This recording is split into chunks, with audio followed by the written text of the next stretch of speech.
Dans l'application troisième exode, hein? Là, j'ai la tradition de varier page 7. Page 7. Maintenant, va, je t'enverrai auprès des pharaons et tu feras sortir d'Égypte mon peuple, les enfants d'Israël. Moïse dit à Dieu, qui suis-je pour aller vers Pharaon et pour faire sortir d'Égypte les enfants d'Israël?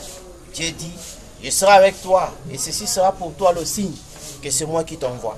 Quand tu auras fait sortir d'Égypte le peuple, vous servirez Dieu sur cette montagne. Je ne l'avais pas remarqué, mais me sentant profondément inspiré par l'Esprit ce matin, je viens de le comprendre. Dieu a amené son serviteur dans le lieu d'où il s'était enfoui et lui a donné comme signe une montagne. Je ne l'avais jamais remarqué jusqu'à présent. Ça sera un signe éternel pour vous. Vous comprenez? Ce matin, nous parlerons du troisième exode du peuple de Dieu. De l'appel du peuple de Dieu à sortir. Exode signifie conduit hors d'eux. Appeler hors d'eux. Emporter hors d'eux. Je voudrais utiliser ce texte comme sujet pour parler du troisième exode du peuple de Dieu. Bien entendu, ils ont eu beaucoup d'exodes, mais je vais parler du temps que Dieu a appelé un exode, c'est-à-dire une séparation d'avec le lieu où ils étaient alors. N'est-ce pas? Il dit, je ne l'avais pas remarqué, mais me sentant profondément inspiré par l'Esprit ce matin, je viens de le comprendre. Dieu a ramené son serviteur dans le lieu où il s'était enfoui et lui a donné comme signe une montagne. Je ne l'avais jamais remarqué jusqu'à présent. Ce sera un signe éternel pour toi, vous comprenez? Ce matin, nous parlerons du troisième exode du peuple de Dieu, l'appel de Dieu à sortir. Ouais, ouais.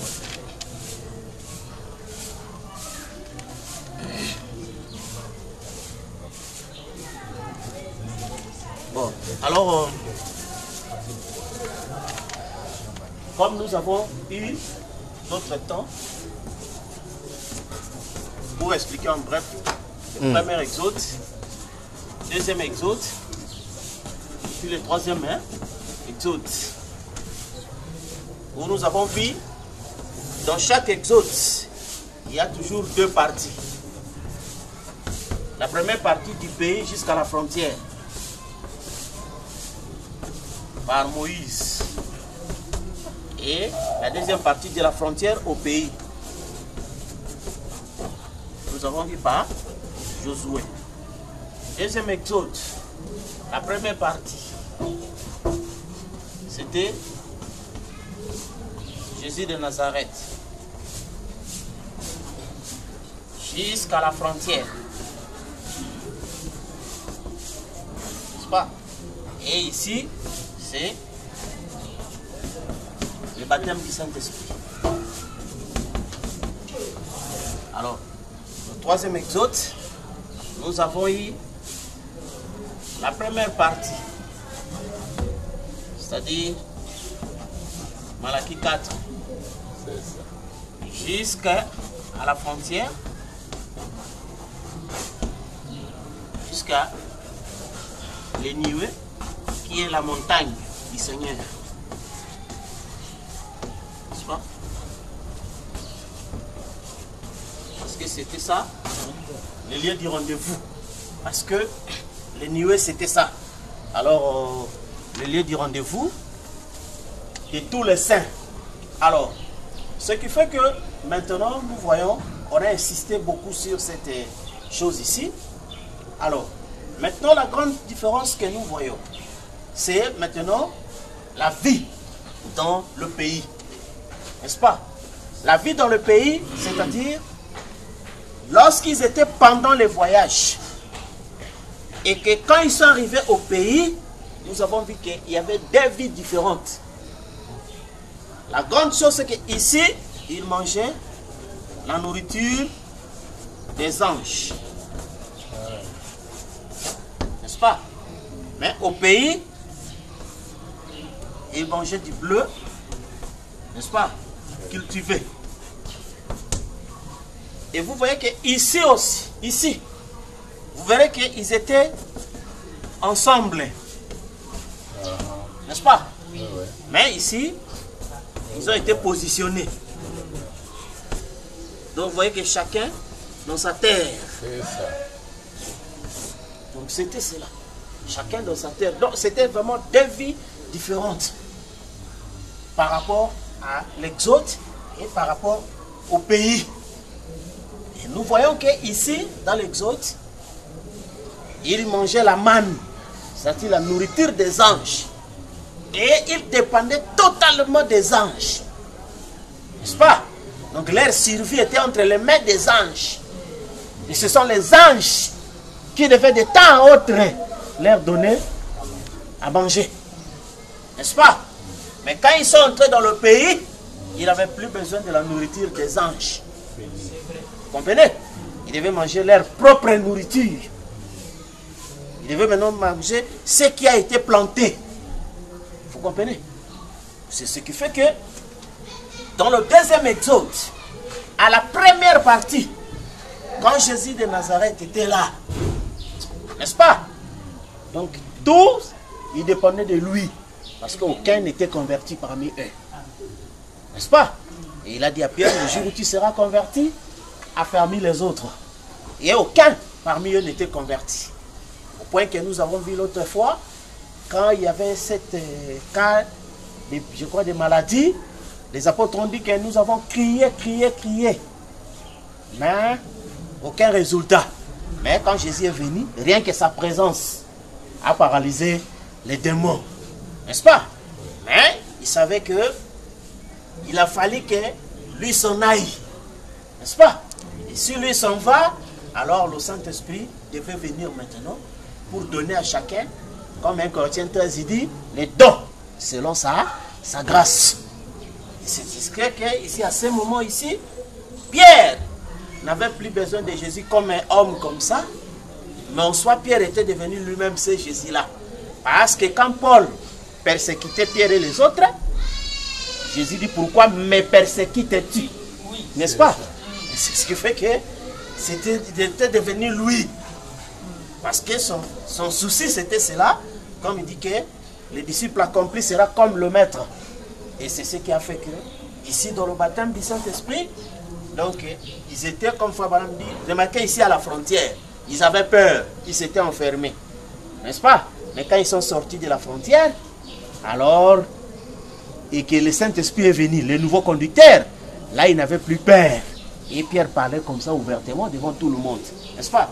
Et c'est ce que nous voyons qu'ici, le mystère de la frontière donc, et du baptême du Saint-Esprit ici, donc c'est différent de ce qu'ils étaient ici.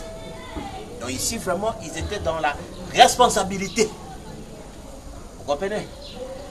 Et c'est ça ce qui fait que,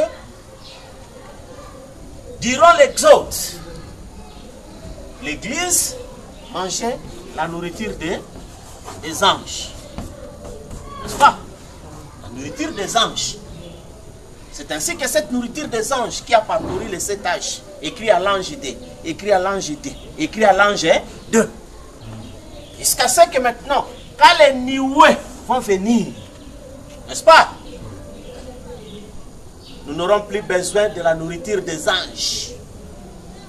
Or, tous les 7 âges de l'Église, Frère Branham nous a dit, étaient bâtis d'abord sur le modèle de Paul. Parce qu'il dit, j'ai prêché comme Paul. Parce que, souvenez-vous, quand le chandelier était allumé, il y avait un seul feu original. Et c'est ce feu-là qui faisait la transmission pour les 7 chandeliers. N'est-ce pas? Et c'est ce qui fait que du feu original, alluma en premier Paul. N'est-ce pas? Et à partir de Paul, cela est parti jusqu'à ce qu'on a revu à Frère Branham. Et alors remarquez que dans cette partie-là, la première partie ici, on devait se nourrir de la nourriture des anges. N'est-ce pas? Et on devait être tous ensemble. Parce que c'est le pèlerinage. Et le pèlerinage était sous la conduite de 4 êtres vivants. L'Exode, n'est-ce pas? Parce qu'il y avait le trône au milieu, l'aigle au nord, le veau au sud, n'est-ce pas? À l'est, le lion, et puis à l'ouest, l'homme. Et au centre, on avait placé le trône, n'est-ce pas? Et tout le monde suivait au pas de cela. Alors, C'est ce que nous avons vu que cette chose est là. Quand nous sommes arrivés ici, Frère Branham est venu d'abord en tant qu'ange. N'est-ce pas? En tant que le dernier ange de cet âge de l'église. Et il a donné la même nourriture. Parce qu'il nous a dit quoi? La vision de Junior Jackson avait deux parties. La première partie, les gens ont vu Frère Branham monter la montagne, expliquant les petites pierres. Les inscriptions qui sur le petit pierre. Mais quand il est arrivé au sommet, là c'était autre chose. Donc debout de la brèche, il nous a expliqué que les inscriptions sur la pierre que j'expliquais, c'était des messages prêchés au cours des âges qui étaient laissés de côté. Et il a ramassé tout cela, n'est-ce pas? Et il a donné d'abord au peuple. Et ensuite, il y a eu la pioche qui est venue pour faire sortir les cailloux blancs auxquels rien n'était écrit, dont il fallait trouver l'interprétation. Et là, c'est autre chose, comme nous avons vu, que la chose qui va arriver, ça sera le changement du ministère, où il va me oindre comme celui qui a été promis. N'est-ce pas? Et c'est ce qui fait que ici, la nourriture des anges, parce que je regrette, je n'ai pas trouvé la citation, mais nous savons cela. Quand Frère Branham dit, quand Pierre a dit aux gens, répentez-vous. Et répentez-vous, que vos péchés soient pardonnés et vous soyez baptisés au nom de Jésus-Christ pour la rémission de vos péchés. Frère me dit, qu'est-ce? C'est la manne. N'est-ce pas? Et c'était la manne qui tombait, c'est-à-dire cette foi apostolique. Parce que c'est cette même foi apostolique dont Judas a dit, gardera la foi qui a été transmise une fois pour toutes au sein. Et c'est la même foi apostolique là qui devait être gardée au cours des âges. Et c'était ça la nourriture des anges. Alors c'est ça que les gens se nourrissaient pendant l'exode. Mais quand nous entrons au pays, on ne va pas se nourrir de la nourriture des anges. N'est-ce pas? C'est pourquoi, ici, nous avons lu, à la page 233,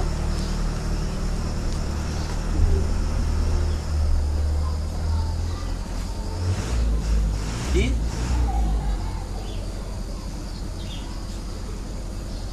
Jésus qui habite, page 233, une lumière inaccessible les illuminera lui-même de sa propre présence dans le royaume à venir. Il n'employera plus les étoiles, les messagers, pour apporter la lumière dans le ténèbre. Ça sera Jésus lui-même qui leur parlera face en face, alors qu'il partagera son royaume avec eux. C'est l'étoile du matin qui est visible au moment où la lumière du soleil commence à briller. Quand notre soleil Jésus viendra, il n'y aura plus besoin de messagers.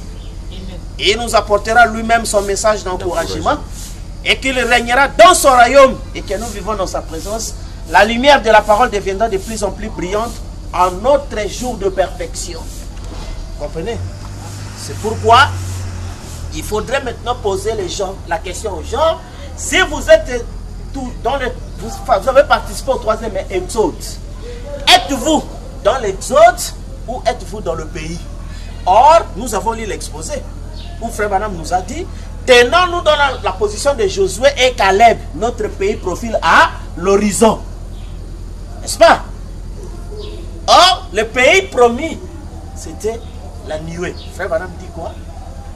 Les gens ont dit que Moïse était mort, la preuve que Moïse n'était pas entré dans la terre promise. Il dit non, Moïse était entré parce qu'on l'a vu dans la terre promise, dans la nuée à côté d'Élie. C'était ça la terre promise. Vous comprenez? Amen. Et c'est ça, ce qui fait que les nuées, c'est ça le pays de la promesse. La cité. Mais qu'est-ce dit la Bible? Parce que les gens ne lisent même pas aussi. Paul a dit que vous vous êtes approchés de la montagne de Dieu. De la cité de Dieu. Il appelle ça d'abord montagne. Il appelle ça de la cité. Et puis il cite des esprits. Vous comprenez? Qui sont parvenus. Des myriades. Qui constituent le cœur des anges. Vous comprenez? Donc c'est ça la cité. Et ces myriades-là, ils ne sont jamais venus sur la terre. N'est-ce pas? Ce n'est que Daniel qui avait vu cette vision. L'homme aux cheveux blancs était accompagné de myriades. Est-ce que dans quel âge on a vu les myriades venir sur la terre? Il n'y en a pas. Or, Jude a dit que Enoch le 7e, depuis Adam a prophétisé, j'ai vu le Seigneur venir avec ses saintes myriades pour exercer le jugement contre tous ces esprits qui étaient incrédules. Au temps de Noé, ainsi de suite. N'est-ce pas? Et c'est ce qui fait que quand les nuées viennent, là maintenant c'est le pays. Et dans le pays, il n'y a pas de nourriture des anges qui tombent. Là c'est la nourriture fraîche. N'est-ce pas? La nourriture du champ. C'est-à-dire le blé.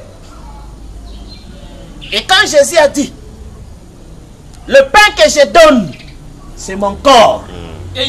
N'est-ce pas? Et je le donnerai au dernier jour. Or le pain qu'il va donner, qu'il donne, il dit, celui qui ne mange pas mon corps, ma chair et ne boit pas mon sang, n'est pas digne de moi. N'est-ce pas? Et le pain que je donne, c'est mon corps. Et je le donnerai au dernier jour. N'est-ce pas? Le pain, le corps. Or ici, vous savez quand on a posé la question, frère Branham,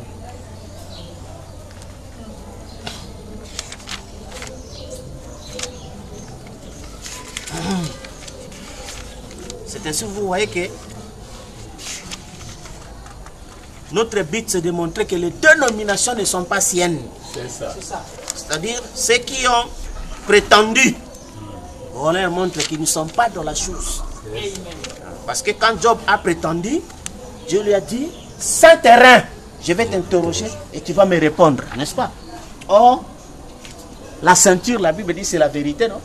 Quand quelqu'un dit qu'il a la vérité, on dit bon, viens avec ta vérité, on va t'interroger et puis répondre. Moi, c'est tout papier là. Il y a des écrits là-bas. C'est ça que votre ami d'homme qui a discuté avec vous ces jours-là a donné. Il n'y a rien de ça. Est-ce que... Quand tu dis ça n'a même pas rapport avec ce que tu dis. Alors, question-réponse sur le sceau. Question numéro 21, page 498, paragraphe 221, et pardon, 231, 232. Paragraphe 498, livre des sceaux. Question numéro 21, paragraphe 231, 232. Est-ce que l'épouse de Christ et le corps de Christ, c'est la même chose? Oui, monsieur. Voyez? Bon, tenez là, vous voyez, je ne vais pas me mettre à parler de ça parce que je prêcherai une prédication là-dessus, vous voyez, mais je ne vais pas le faire. Seulement, je vais montrer quand Dieu a donné à Adam son épouse, prise de son côté, celui-ci a dit, elle est chair de ma chair, os de mon os. Pas vrai. Quand Dieu donna à Christ son épouse, que l'Esprit a donné la chair, virgule, l'épouse, il a été frappé, son côte a été percé sous son cœur. Et l'eau, le sang et l'Esprit sont sortis, ce qui est devenu chair de sa chair, os de ses os. Nous sommes la chair et les os. L'épouse sera la chair et les os de Christ, certainement. C'est bien son épouse. C'est pas? Or, Jésus a dit, les gens disent, nos pères ont mangé la manne. Ils sont tous morts. Mais le pain que je vous donne, c'est ma chair. Et celui qui ne mange pas ma chair, ne boit pas mon sang, n'est pas digne de la vie éternelle. N'est-ce pas? Or, le pain là, il le donne au dernier jour. Vous comprenez? Or, le pain vient de quoi? Il faut que le blé tombe et il produit beaucoup. Quand le blé il produit beaucoup, c'est là qu'on fait le pain. Or, souvenez-vous, dans l'application d'enlèvement, au paragraphe 150 et puis 155, nous avons lu, l'église qui est sortie devra rester au soleil pour mûrir. N'est-ce pas? Or, si le blé est mis sous le soleil pour mûrir, c'est pour qu'il devienne du pain. Vous comprenez? Alors, c'est ce qui fait que, ici maintenant, quand nous sommes arrivés ici à la frontière, comme nous avons montré, n'est-ce pas? Que Frère Branham, depuis le jour où il a été dit, comme j'ai envoyé Jean-Baptiste pour préparer ma première venue, je t'envoie avec un message pour préparer ma seconde venue. Là déjà, quand cet épisode a commencé, et en 1962, nous sommes arrivés à la frontière. Là où Frère Branham m'a fait voir que le premier message là était terminé. Que quelque chose d'autre devait venir. Mais en fin de compte, il nous a dit, tenons-nous dans la position de Josué et... Mais jusqu'à aujourd'hui, les gens continuent dans la position de Moïse et Aaron. C'est pourquoi vous voyez les gens, quand ils parlent ici, c'est que répétez les bandes. Est-ce que nous on a refusé de répéter les bandes? Non. Les répéter qui parlent là, c'est Moïse et Aaron. Oh, nous ne sommes pas dans le temps de Moïse et Aaron. Nous sommes dans le temps de Josué et Caleb. Mais c'est le même voyage. Mais il fallait faire le transbordement. N'est-ce pas? Quitter le premier avion, entrer dans l'autre avion, c'est toujours de la même compagnie. Vous comprenez? C'est pourquoi les gens voient que... Ah, et quoi il plie le message? Vous dites non, nous croyons le message. Nous sommes dans la même destination. Mais nous avons fait le transbordement. Comme les enfants d'Israël qui étaient pris par les ailes de l'aigle qui était Moïse. Mais pour entrer dans la ville, ils ont été transbordés dans Josué. N'est-ce pas? Et il n'est pas dit que le nouveau avion qui vient, le pilote n'a pas contredit l'ancien pilote. Mais il le remercie et il fait sa continuité. Amen. Vous comprenez? Et il fait sa finition, sa finalité. Vous comprenez? L'achèvement. Ce prophète dit que le 7e saut, c'est l'achèvement. Le chiffre 7, celui de l'achèvement. Vous comprenez? Alors c'est ce qui fait que jusqu'à aujourd'hui, les gens sont restés avec la nourriture des anges. Vous comprenez?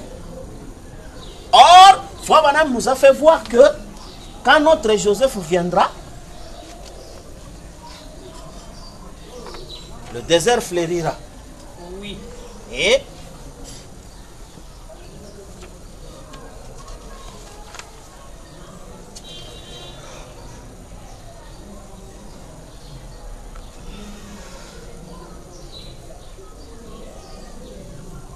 paragraphe 333 et 332, 333. Révélation de Jésus-Christ. Le général l'avait pris dans sa maison, où tout ce qu'il faisait lui réussissait. On l'a mis en prison et toute la prison prospéra. Tout ce qu'il faisait prospérait. Et quand il fut élevé au plus haut poste, à la droite de Pharaon, tout en Égypte prospéra au-dessus du reste du monde. Quand il reviendra, ce sera une terre de prospérité.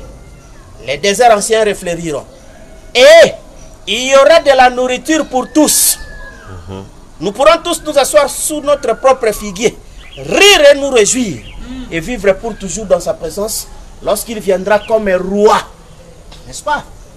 Vous savez, quand il vient comme un roi, dans la nuée, il y aura de la nourriture pour tous. N'est-ce pas?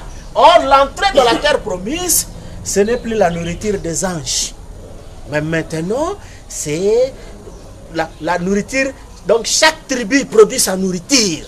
Alléluia. Et à l'ouverture des seaux, n'est-ce pas?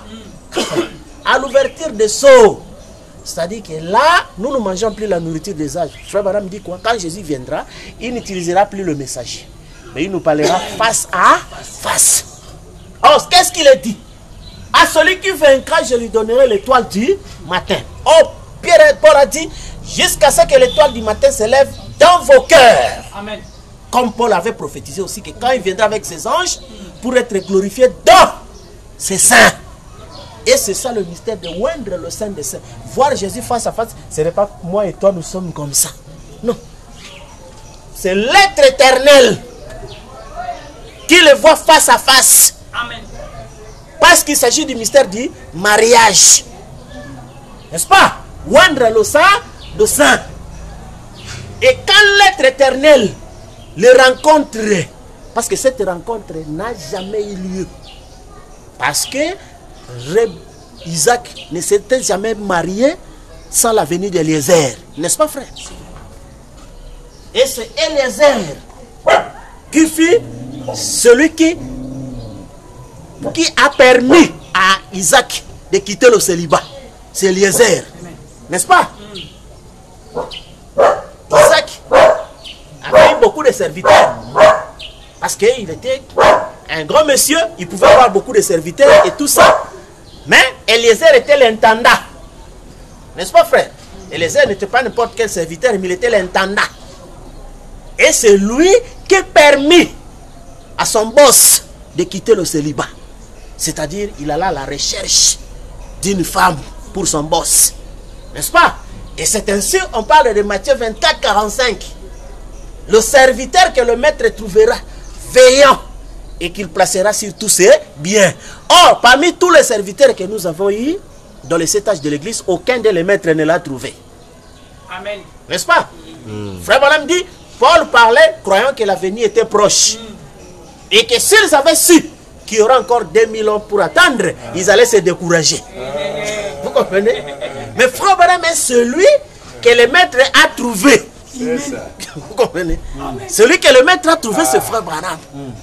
Et c'est celui-là maintenant qui devait faire le mystère du mariage, parce qu'il était Eliezer d'Isaac et de Rebecca. Et ce mariage-là, ce n'est pas un mariage charnel. Parce que Frère Branham dit, vous ne pouvez pas aimer quelque chose qui n'est pas de ta nature. La chair ici n'est pas de la nature de Dieu. N'est-ce pas? La seule chose à nous qui est de la nature divine, c'est l'âme élue. N'est-ce pas? Et c'est cette âme-là qui rencontre la parole, parce que Jésus a dit, quand il a fait la communion avec les apôtres, il dit, j'ai ardemment désiré avoir ce moment avec vous. Mais il dit, je ne prendrai plus de ce pain, ni de ce vin, jusqu'à ce que j'en prenne du nouveau. C'est l'expression utilisée dans la Bible. Dans le royaume des morts, la communion. N'est-ce pas? Des compagnons dans un même bateau. C'est ça ce qui fait que, quand on a parlé de oindre le sang des saints, on ne voit pas l'homme ici, on ne voit pas l'esprit. Mais la théophanie ici, en dehors, il quitte d'abord ses parents. N'est-ce pas? Là, il est né et il rencontre le mari. Oindre le sang, le sang. C'est pourquoi on appelle ça les 6 buts de sa venue. Vous comprenez? Et le dernier but, c'est oindre le sang, le sang. La dernière chose, l'événement le plus important. Alors c'est ce qui fait que quand oindre le sang des saints, nous le savons toujours en 2 séquences. Quand il viendra à toi d'abord, c'est-à-dire en termes clairs, il te oindra d'abord. Et ensuite, nous viendrons pour prendre des corps. Pourquoi? Parce que Frère Branham dit, quand Abraham a terminé la bataille, Melchizedek lui a donné le pain et le vin. Cela a montré ce que Dieu fera à chaque sémence d'Abraham. Amen. À la fin de l'ultime bataille. Or, nous savons la bataille se termine par le dernier ennemi qui s'appelle la mort, qui a été vaincu sous le 4e sceau. Et c'est là que la communion, vous avez vu la nuée. Dans la nuée, c'est ça, l'Eucharistie. Donc la communion. Comme les catholiques ont fait l'imitation de la communion, en présentant voici la communion. Mais nous, notre pape, nous a présenté la communion. Amen. On devait briser ça morceau par morceau et chacun mangeait un morceau. Et Frère Branham dit, quand vous recevez une partie de Dieu en vous, vous devenez Dieu en plénitude. Parce que c'est le mystère, souvenez-vous, de la facture chinoise. D'où vous êtes un morceau et vous attendiez un autre morceau. Et quand les 2 morceaux se rencontrent, vous avez droit aux vêtements. N'est-ce pas? Quand les 2 morceaux se rencontrent, c'est ce qui vous donne droit aux vêtements. Alors c'est ce qui fait que, ici, dans ce mystère du 3e exode, nous voyons que il y a 2 vies différentes. N'est-ce pas? Il y a 2 vies différentes. La vie de l'exode, c'était une vie où on dépendait de la nourriture des anges. Mais la vie au pays, c'était leur propre nourriture. Vous comprenez? C'est pourquoi remarquez, frère, que Frère Branham a parlé aux gens. Nous avons vu d'abord l'absolu, comme la Bible. Après, il nous montre que l'absolu, c'est le prophète. Parce qu'il dit, Nathan n'a pas consulté le prophète, une Bible dans laquelle on ne pouvait ni ajouter ni retrancher. Et en fin de compte, quand il parle dans et tu ne le sais pas, il dit que quand j'ai perdu, d'abord ma mère était morte, ma femme est morte, mon enfant aussi est mort. Et Satan est venu me parlant. Est-ce que c'est un Dieu bon? Est-ce qu'il t'aime toujours? Et tout cela, il dit quelque chose de faux à dire. Dieu a pris, et Dieu a donné, Dieu a repris. Qui es-tu? Frère me dit, qu'est-ce? C'est la parole qui était au commencement. Et de là, il dit que sœur, ne laissez pas les cheveux longs parce que c'est moi qui l'ai dit ici. Attendez-vous que ce soit quelque chose au fond de vous. C'est cet absolu qui vous dise quoi que ce soit. Amen. Sans cela, donc le reste, c'est rien. Et c'est là maintenant où Frère Branham m'a dit que tous ceux qui sont dans les livres, c'est-à-dire tous ceux qui sont dans les livres, n'est-ce pas? C'est le mystère de Dieu révélé, paragraphe 524. Parce que nous sommes ici dans la nuée, C'est dans le livre des Sceaux. 524. Maintenant, voyez-vous les Sceaux. Alors qu'il est en train d'accomplir là son œuvre de médiation, d'accomplir le rachat. Mais un jour, il s'avance pour prendre le livre qu'il a racheté. Tous ceux qui sont dans ce livre, en fait, c'est lui. Tous ceux qui sont dans ce livre, c'est lui. Car ce sont les croyants. C'est là les croyants, les paroles du livre. Et la parole, c'est lui. Et tous ceux qui sont là-dedans, ils s'avancent pour prendre ce livre de la rédemption. C'est dans le nom qui était écrit dans le livre avant la fondation du monde, quand il a été immolé comme un agneau. Vous comprenez? Et c'est là où on dit que tous ceux qui sont dans le livre, c'est lui. N'est-ce pas?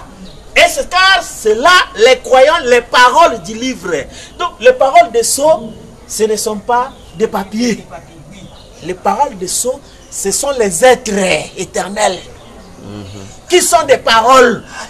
Vous devenez la parole. C'est pourquoi Frère Branham m'a dit aux gens que cet enseignement de la parole peut vous être enseigné du matin tout au long de la journée.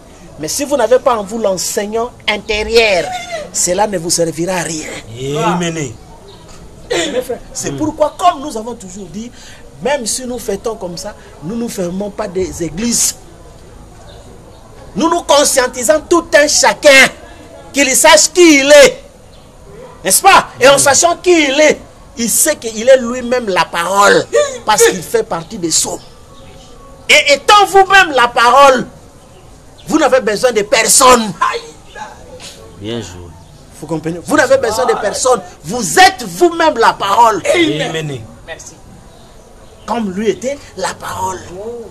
Tout ce qu'on avait besoin, c'est de vous faire réveiller de cet état. De conscientiser de cet état. Et vous comprenez qui vous êtes. Et vous accomplissez ce que Jésus a dit. Celui qui croit des sources d'eau vive couleront de son sein jusqu'à l'éternité. C'est-à-dire que quand cette source se réveille en vous, c'est fini. C'est fini. C'est jusqu'à l'éternité. Que vous soyez avec des frères ou non. Cette source-là, c'est jusqu'à l'éternité. Et c'est ça, les habitants du pays. Et quand ils étaient dans le pays, ils ne marchaient plus comme un groupement. Mais Josué a blâmé des paresseux. Il dit, jusqu'à quand resterez-vous sans prendre possession de votre terre? Vous comprenez? Donc là, chacun était dans sa terre. N'est-ce pas? Or, l'église signifie, c'était un groupe appelé ordre pour entrer dans. C'est pourquoi il y avait des groupes. N'est-ce pas? Paul avait son groupe. Irénée avait son groupe. Cécile avait son groupe. Jusqu'à Branham avait aussi son groupe. Les gens de l'enlèvement. Mais ici, il n'y a pas de groupe. Chacun est positionné. N'est-ce pas? Dans son propre champ, avec son propre blé. C'est cet homme-là. C'est ça votre pasteur. C'est ça votre Bible. C'est ça tout pour vous. C'est ainsi vous avez vu que les gens ont lu des brochures sérieusement. Mais ils ont accompli ce que Frère Branham a dit. Vous dites, je crois le message. Ça montre simplement que vous savez lire. Vous comprenez? Sans la révélation, c'est-à-dire que sans que cet esprit qui était là au commencement, quand il se réveille, c'est là que Frère Branham dit, pourquoi on avait oublié toutes choses? Parce qu'on n'était pas dans cet état de théophanie. N'est-ce pas? Et maintenant, quand la Bible dit la terre gémissait, soupirait, attendait les manifestations. Pourquoi? Parce que regarde qu'ici, on mangeait la nourriture des anges, n'est-ce pas? Vous restez comme ça, vous attendez un ange, il vous donne la nourriture. Mais ici, dans le pays, ce n'est pas l'ange qui te donne la nourriture. Vous voyez? Mais la nourriture est là, dans votre champ. Or, que dit Frère Branham dans l'exposé? H de Philadelphie, Frère Branham dit ceci. C'est ça le royaume des égaux, frère.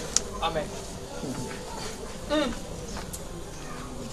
Page 306, 307. 306 à la fin, dernière partie. Et puis 307. Or, non seulement il donne des couronnes, mais il dit que ceux qui font partie de l'épouse deviendront des colonnes dans le temple de Dieu. Mais le temple de Dieu, qu'est-ce que c'est? Jésus parlait de son corps en disant que c'était là le temple. Et c'était bien ce qu'il était. Son corps était le temple de Dieu. Mais maintenant que nous sommes son corps, c'est la vraie église qui est le temple de Dieu par le Saint-Esprit qui est en nous. Maintenant, il va faire de celui qui vaincra une colonne dans le temple. Mais qu'est-ce qu'une colonne? Une colonne, en fait, c'est une partie de la fondation. Car elle soutient la superstructure. Frère Madame dit, gloire à Dieu. Écoutez, voilà ce qui met le vainqueur sur le même plan que les apôtres et les prophètes. Car il est dit dans Ephésiens 2, versets 19 à 22, ainsi donc, vous n'êtes plus des étrangers, ni des gens du dehors, mais vous êtes concitoyens des saints, gens de la maison de Dieu. Vous avez été édifiés par les fondements des apôtres et des prophètes. Jésus-Christ lui-même étant la pierre angulaire, saint dans le Seigneur, en lui vous êtes édifiés pour être une habitation de Dieu dans l'esprit. Frère Madame dit. Oui, ce verset 22 dit bien que nous faisons comme eux partie de l'édifice. Tout a dû passer par la porte, Jésus, et fait partie de ce corps ou temple. Or, quand Dieu place un homme dans le temple pour en faire une colonne, qu'il fait de lui une partie de ce groupe qui constitue le fondement, que fait-il en réalité? N'est-ce pas? Il lui donne la révélation de la parole et de lui-même, parce que c'est exactement ce qu'ont réussi les apôtres et les prophètes. Vous comprenez, frère? En termes clairs, c'est-à-dire que dans l'osage, effectivement, pour comprendre la révélation ou ceci, il fallait aller chez l'apôtre ou chez le prophète. Mais ici, on dit celui qui vaincra, je ferai de lui une colonne dans le temple. Frère me dit, voilà ce qui met le vainqueur au même pied d'égalité que les apôtres et les prophètes. Et frère me dit que quand Dieu fait de cet homme colonne, qu'est-ce qu'il fait? Il lui donne la révélation de la parole et de lui-même, dans la révélation de la divinité, car c'est la chose qu'il donnait aux apôtres et aux prophètes. C'est ça. C'est là où vous voyez qu'on nous a accusés. Les gens disent, ah non, il veut se lever contre frère Branham. Oh, il veut faire ceci. Parce qu'ils n'ont pas compris. Les gens ont voulu que nous mangions toujours la nourriture des anges. Gloire à Dieu. Merci Seigneur. Ils n'ont pas compris que nous devions prendre possession de notre terre. Ça. Et manger notre propre pain. Voilà. C'est ça, dans les champs. Vous comprenez? Et c'est ça ce qui fait que le mystère qui est là, où on voit quelqu'un qui est là, sans pasteur, sans prophète, sans apôtre, mais il a la parole. Parce qu'il, non pas il a la parole, mais il est la parole. C'est vrai. Parce qu'on dit ceux qui sont dans le livre des sceaux, c'est lui. C'est lui. Amen. Parce que le plan de blé, qui était un, il doit revenir dans l'état original, multiplié en plaisir. Et chaque grain n'est rien de différent avec le grain qui était planté. C'est là que les gens vont dire, oh mais vous pourquoi vous ne faites pas les miracles comme Jésus et comme ceci? Ceux qui ne comprennent pas. Quand le blé est revenu, le blé ce n'est pas ça. Ça c'est la terre. Ça ce n'est pas le blé. Ça ne fait pas partie du plan de blé. Ça c'est la terre. La terre ne se multiplie pas. La terre est là juste un support. C'est pourquoi Frère Branham a appelé même l'église un support. C'est pourquoi on a parlé de la sémence n'hérite pas avec la balle. C'est juste un support. Mais la sémence, quand on dit, nous serons semblables à lui. Nous qui? On nous a dit, vous ici, ce n'est pas ça. Vous comprenez? C'est celui-là semblable à lui, cela signifie... Les gens imaginent des choses semblables à lui soit. Lui, il était une théophanie dans un corps créé. Mais à cette époque-là, Jean était une théophanie dans le corps né du sexe. C'est pourquoi il dit nous serons semblables à lui. C'est-à-dire en termes clairs, nous serons une théophanie, mais dans un corps créé. C'est ça, vous devenez Jésus. Semblable à lui. Et c'est là où, à l'ouverture des sceaux, chaque théophanie est venue pour prendre le corps Et quand vous prenez le corps, c'est ça, vous devenez semblable à lui, parce que lui, il était une théophanie dans un corps créé. Mais quand nous avons vécu dans les âges, nous étions des théophanies dans des corps nés du sexe. Amen. C'est vrai. Mais à la seconde venue, les élus viennent, ils sont des théophanies dans les corps créés, comme était Jésus. C'est pourquoi à la fin de l'Odyssée, il se présente comme voici ce que dit l'auteur de la création. Créé Jérusalem. N'est-ce pas? Et cette création, nous avons lu dans l'exposé, n'est-ce pas? Frère Branham dit, quand vous avez lu dans la Bible, oh, celui qui voudrait être béni dans le pays, le voudra par le Dieu de vérité. Frère dit non, la vraie tradition, celui qui voudrait être béni dans le pays, le voudra par le Dieu de l'amen. C'est ainsi même quand les gens parlent du millénium, posez-lui la question, quel est le genre de Dieu qui vous bénira au millénium? Dans le millénium, Frère Branham dit, c'est le Dieu de l'amen. Or, l'amen, c'est la présentation de Jésus dans l'âge de l'Odyssée. Or, les âges, c'est quoi? Frère Branham dit, c'est l'apparence de Jésus dans chaque âge. Et dans son apparence, dans l'âge de l'Odyssée, il se présente comme l'amen, le point final. Parce qu'après l'Odyssée, il n'y a pas un autre âge. Et c'est de là qu'il accomplit la parole de créer le nouveau ciel et la nouvelle terre. Comme nous avons vu que quand les saints de Saint Ouin, Isaïe 65, s'accomplit. Alors c'est pourquoi remarquez, frère, que quand les Nioués sont venus pour introduire les élus au pays éternel du millénaire. N'est-ce pas? Donc, en termes clairs, il est venu pour introduire les élus dans les corps. On dit que ville de perles et de lumière. N'est-ce pas? Parce que nous avons vécu d'abord dans cette ville satanique. Ville des ténèbres. C'est pourquoi même sur le plan naturel, le corps ici est créé toujours dans les ténèbres. N'est-ce pas? Mais là, c'est la ville de perles et de lumière. Personne sur la terre n'a contemplé cette gloire. Vous comprenez, frère? Alors c'est pourquoi la question c'est ça. Comme Josué a blâmé ceux qui étaient paresseux pour prendre possession de la terre. Et depuis que les nuées sont venus, avez-vous reçu la terre? Amen. Voilà la question. Amen, amen, amen. Avez-vous reçu la terre? Amen. Vous comprenez? Amen. Et c'est ça le problème. Quand vous n'avez pas reçu la terre, donc vous allez retourner aux molécules et aux atomes. Oui. Bien joué. C'est pas? Parce que si le sol ne s'ouvre pas, tout recule aux molécules, aux atomes. Et aux atomes. Or, David a dit quoi? Tu me garderas dans ton tabernacle au jour du malheur. Ah. N'est-ce pas? Or, le tabernacle, c'est le temple, c'est le corps. Et le seul lieu de refuge de tous les élus, c'est entrer dans ce corps. Et quand vous entrez dans ce corps, c'est fini. La seconde mort ne peut plus vous frapper. Amen. Mais si vous n'entrez pas dans le corps, vous retournez, votre âme théophanie retourne seulement dans ce corps ici, le feu de la parole vous annule. Amen. Vous annule. Vous comprenez, frère? C'est ce qui fait que dans le troisième exode, nous avons la première partie que Moïse, notre Moïse, c'est Élie de Malachie 4. Souvenez-vous de Moïse.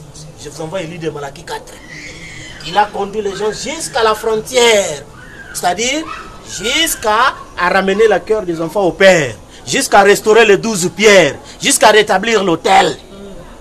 Mais c'est Josué qui devait en faire entrer au pays. C'est pourquoi Frère Branham a dit, nous avons eu des bons moments, des grands miracles, mais cela n'a pas atteint le but. Amen. Parce que le but ici, frère, la phrase que le frère m'a fait répéter, il a été dit que je vous donne un signe, la montagne. Oui. N'est-ce pas? Et Frère Branham, on lui a dit, tu n'auras du succès qu'à l'ouest. Oui. N'est-ce pas? C'est ça. L'ouest. N'est-ce pas? Et c'est ça, au soleil couchant, la montagne du Seigneur. Parce que Frère Branham m'appelle, si j'avais la question en face de moi, ici je vais vous lire, il dit, et je fus introduit dans cette montagne du Seigneur. C'est ça, la nuée. N'est-ce pas? C'est ça le signe éternel. Ce qui devait être donné du temps à autre, donc pour l'éternité. Parce que les gens, parce que nous parlons tout ce que les gens ont parlé dans le message et qui n'était pas scripturaire. Quand vous avez vu, n'est-ce pas, la figure de Frère Branham a été gravée sur une montagne en guise de symbole. Les gens ont dit c'est le signe éternel. Mais aujourd'hui, partout là on a construit des maisons aux États-Unis, on a brisé tout ça. Parce que quelque chose de charnel n'est pas éternel. Allô? N'est pas éternel. C'était un symbole. Cela n'est pas éternel parce que c'est une pierre qui a été touchée par les mains souillées. Vous comprenez? Mais les nuées, c'est ça la montagne du Seigneur. La montagne du Seigneur. C'est là où frère Branham fit transporter, n'est-ce pas? Et il entra dans cette montagne. Et quand il est descendu, il est venu faire entrer chaque élu dans le pays en termes clairs. Il est venu donner du corps à chaque théophanie. Parce que c'est lui qui était Eliezer, qui devait marier, n'est-ce pas? Comme il a été dit, le pasteur demande au marié, abandonnera-t-il toutes les autres femmes pour s'attacher uniquement à elle? N'est-ce pas? Et c'est pourquoi Eliezer, qui était le messager, a dit ça à Jésus-Christ. Okay? Abandonnera-t-il toutes les églises pour s'attacher uniquement à elle, ton épouse? Il dit, ah, oui, je le promets. C'est pourquoi, à partir de l'Apocalypse 10, donc, les églises sont devenues des boutiques. Amen. N'est-ce pas? Amen. Des choses dont Dieu ne s'en occupe même pas. Parce qu'il a trouvé maintenant sa femme. Oui. N'est-ce pas? Amen. Et ils sont devenus un. Alors c'est ça, ce que vous voyez frère, que dans le mystère du troisième exode, le grand mystère c'est ça. Dieu a été élevé par privilège au-dessus de tes égaux. C'était un privilège dans le temps. C'est pourquoi dans chaque temps, Dieu est manifesté. Nous avons vu que la robe de Dieu, sa suite, ce sont les êtres vivants. N'est-ce pas? Et c'est pourquoi dans tous les âges, Christ s'identifie au travers de tous les âges. Oh, il s'identifie que derrière ces êtres vivants. Mais nous avons vu que quand le roi veut entrer dans la chambre secrète, il doit enlever la robe. N'est-ce pas? Il doit enlever la robe. Et entrer parce que là c'est face à face. Dans l'intimité. Vous comprenez? C'est pourquoi là il n'entre pas avec des gardes du corps et ainsi de suite. Alors c'est ainsi que nous avons vu ce mystère-là. Aujourd'hui, vous voyez que la révélation c'est de savoir qui vous êtes. Amen. C'est de savoir que vous êtes une tribu d'Israël dans sa terre. N'est-ce pas? Et vous vous nourrissez de votre propre blé. C'est pourquoi la meilleure révélation, frère, c'est celui dont vous marchez comme ça et puis quelque chose vient de l'intérieur. Ah, je vois.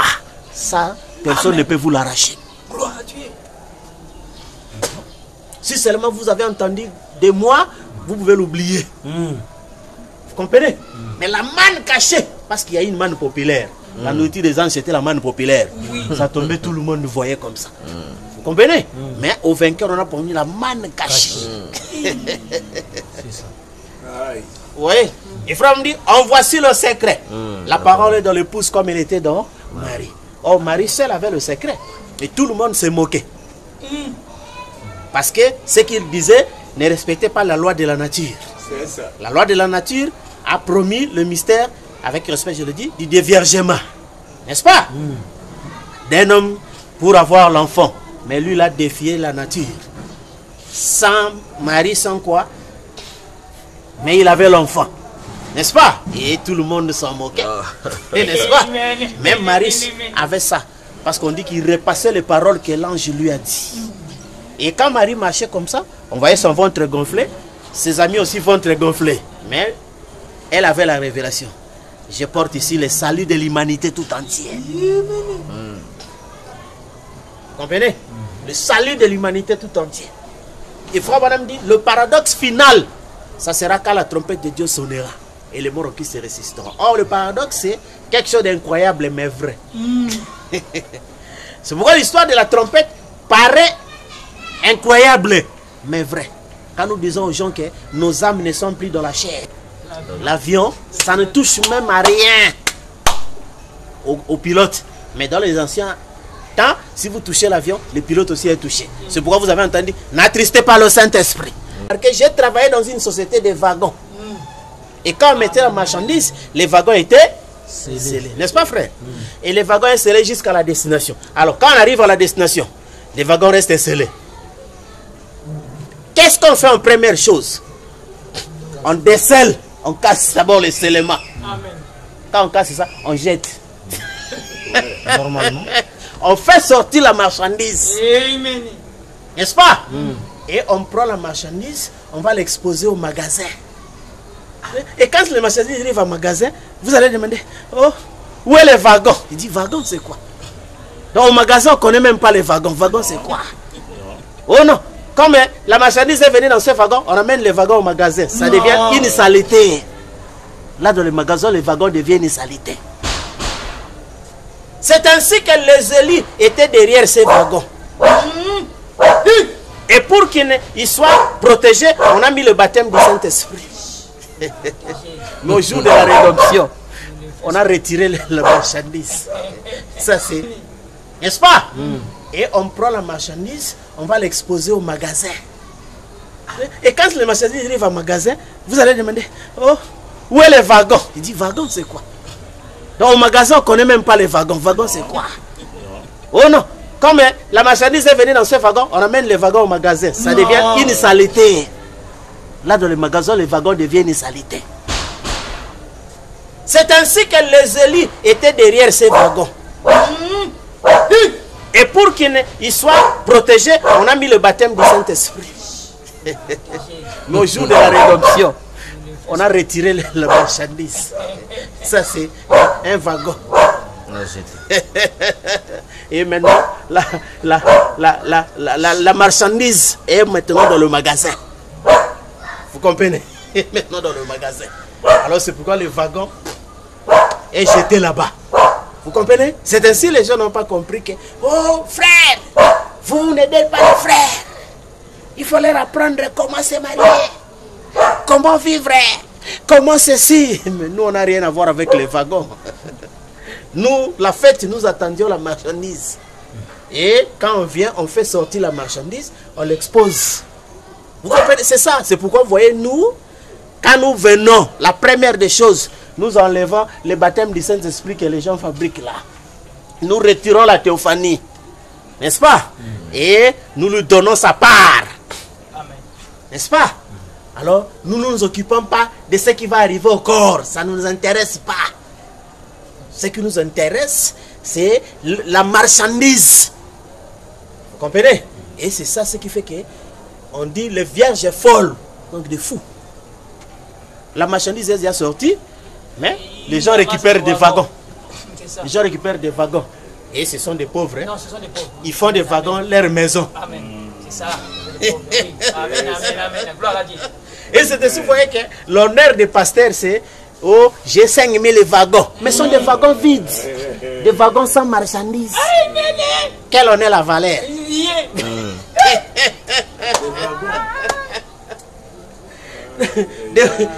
Des wagons sans marchandises. Et vous voyez, un fou, on va protéger les wagons. Mais la marchandise n'y est plus. Tu vas protéger quoi? C'est ainsi vous voyez que le mystère de l'exode, c'est arriver à la destination.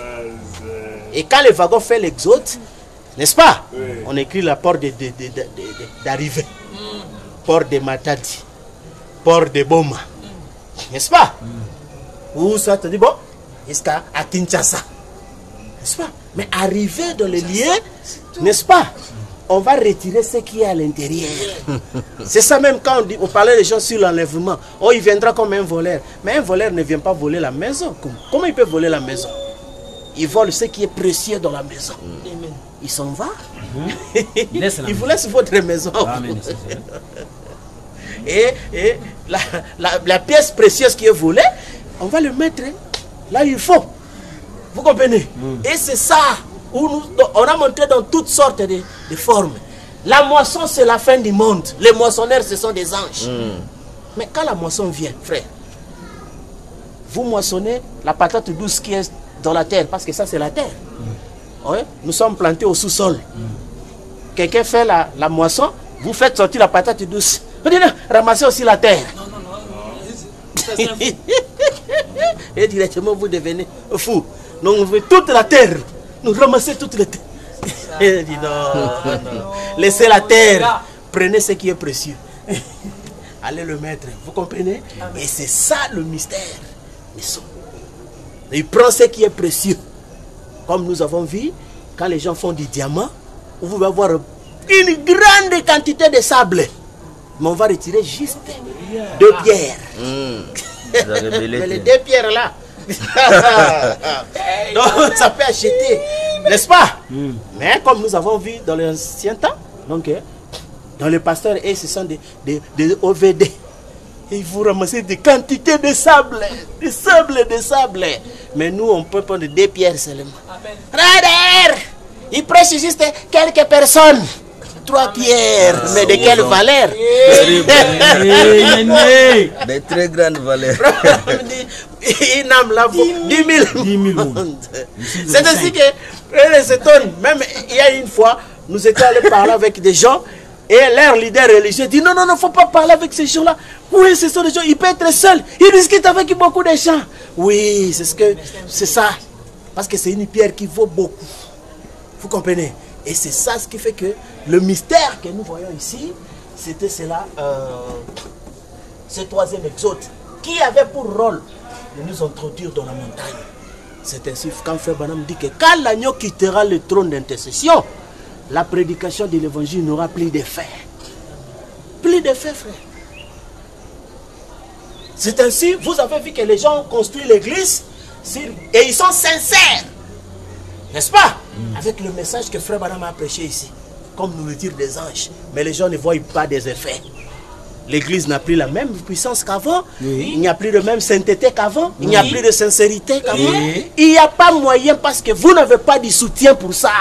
Amen. Dieu n'est plus dans ça. Comme les gens disaient, la colonne de feu s'est déplacée selon l'exode.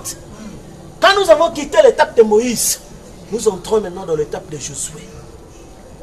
N'est-ce pas? Et dans l'étape de Josué, c'était le placement où chacun restait dans sa portion, dans sa terre. Et mangeait de son propre blé. C'est pourquoi quand Jésus était venu, on dit, comment connaît-il les Écritures, lui qui n'a pas étudié? N'est-ce pas?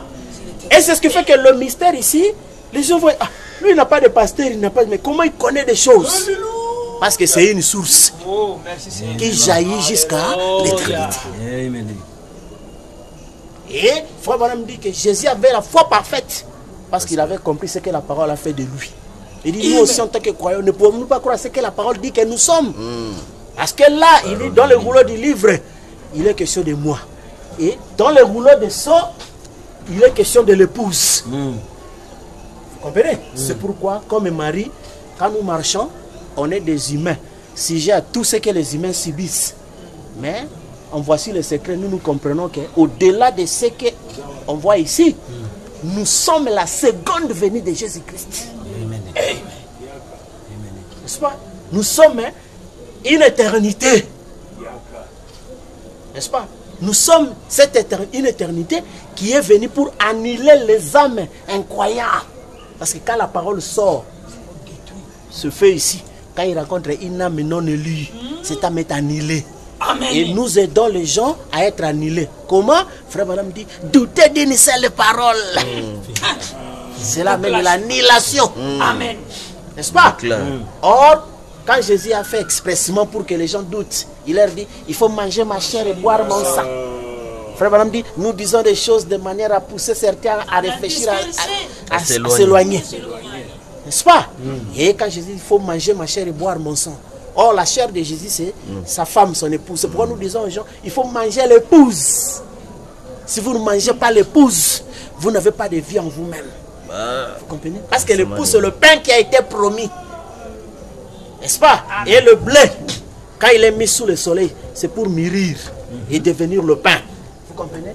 Alors, c'est pourquoi vous voyez que ici, dans ce mystère du 3e exode, nous atteignons maintenant cette finalité qui est l'entrée au pays, comme Frère Branham dit, du baptême du Saint-Esprit directement au pays éternel du millénium, du glorieux au-delà. Donc nous sommes déjà dans l'au-delà. C'est pour vous voyez que ces histoires-là, les gens, que ton âme repose en paix. Nous, c'est maintenant que nous disons, nous vous disons que vos âmes se reposent en paix. Parce que quand est-ce que les âmes se reposent? Paul a dit, lorsque Jésus viendra avec ses anges de puissance, pour vous donner du repos. N'est-ce pas? Or, les gens enterrent des cadavres dont leurs âmes sont déjà détruites ici. Mais c'est la tradition. Votre âme repose en paix. Or, point de paix pour les méchants. Vous comprenez? Et c'est quand quelqu'un croit réellement le sceau, alors vous lui souhaitez que ton âme repose en paix.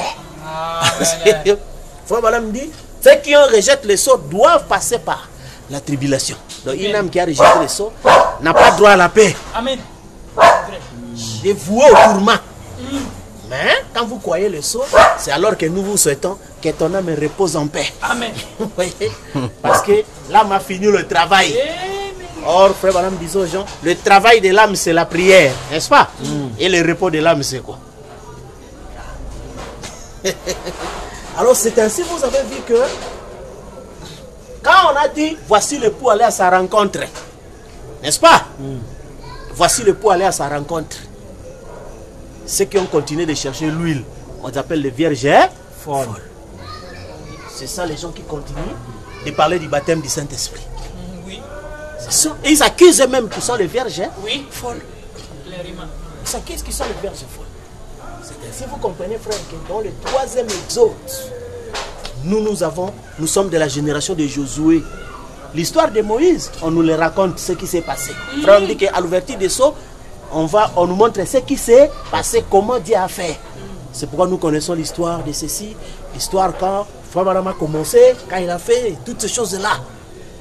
Mais nous sommes de la génération de Josué et Caleb, les gens de la terre promise. Et ne nous ramenez pas à l'Égypte, l'ancienne terre. Nous sommes de la nouvelle terre. Et c'est ainsi que nous insistons sur ce mystère-là. Parce que il faut reconnaître l'heure et son message. Frère Balaam dit dans un du temps de la fin, à quoi est-ce que le message de Balaam était un mensonge? Parce qu'il n'était pas conforme à l'heure et à la saison. C'est vrai. C'est ça. C'est pourquoi, bien que les gens lisent les brochures, ça devient mensonge. Quand ils ne sont pas conformes à l'heure et à la saison. Parce que nous sommes plus à l'heure et à la saison de Moïse. Nous sommes à l'heure et à la saison de Josué. C'est vrai. Mais Frère Balaam nous a dit ça. De nous tenir dans la position de Josué et Caleb. Mais les gens continuent à les suivre dans la position de Moïse et Aaron. Reflet de notre âge. Vous voyez? Or ça, c'était le 7e jour. Or la nourriture, le matin, il ne faut pas manger la nourriture ancienne. Parce que c'est devenu infect. C'est pourquoi les gens ont lu des brochures de toutes leurs forces. Mais ils n'ont vu aucun effet. Parce qu'ils n'ont pas compris que Frère dit, nous sommes dans le 8e jour. Rien à voir avec les choses littérales. Mais ça se situe aux prédestinés qui n'ont jamais commencé. Vous comprenez, frère? Et c'est ça ce qui fait que, comme Abraham, vous devez quitter le pays de votre mère et votre père. Entrez dans ce pays qu'on vous a donné. Amen. Entrez là-bas, frère. Oh, gloire. Ne laissez pas les raisonnements vous emballer. Ça, ce sera, regardez la taille, les 10. Or, les 10, c'est quoi? 5 sens de la chair, 5 sens de l'esprit. Ce sont eux les 10. N'est-ce pas?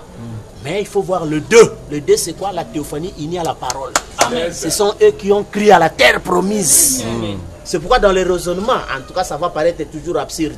Oui. Vous voyez? C'est pourquoi Jésus a pleuré. Quand le Fils de l'homme viendra, tu verras la foi. Or, soyez certains de Dieu, frère, me dit que la foi, c'est une partie de Dieu dans l'homme. Pour lui faire croire ce que Dieu a dit. Donc la foi est innée.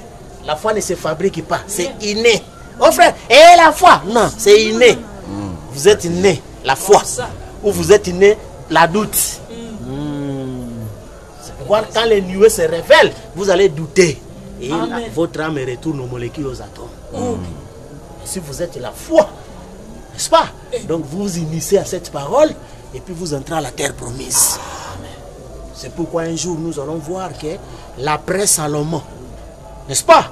L'après millénium a eu comme conséquence la division. Et quand Frère Balaam mettait le millénium, après lui maintenant il y a division. Quelle division? Les 10 tribus sont allées d'un côté, les 2 tribus de l'autre. C'est pourquoi nous avons les frères des 10 tribus, dans ceux qui sont dans la chair et l'esprit. Amen. N'est-ce pas? Ils baissent le thème du Saint-Esprit. Mais nous sommes à Jérusalem, les 2 tribus. Donc nous n'avons que notre âme et la parole. C'est fini. C'est ça le royaume de Juda, là où se trouve le roi. Elle est la capitale. Amen. Mais les 10 on adorait les veaux d'or. Or, qu'est-ce que les veaux? C'est les sacrifices. Or, la divinité. Donc, les gens qui cherchent la divinité au travers des sacrifices. Frère, priez beaucoup. Faites ceci. Ne faites pas cela. Ne faites pas cela. Pour manifester la divinité. C'est ça, les veaux d'or. Et ça, c'est pour les 10 rois, les 10 tribus. C'est pourquoi, voyez, nous sommes des 10 tribus. Et un jour, on parlera de ça en détail. Merci. Alors, merci. Stone.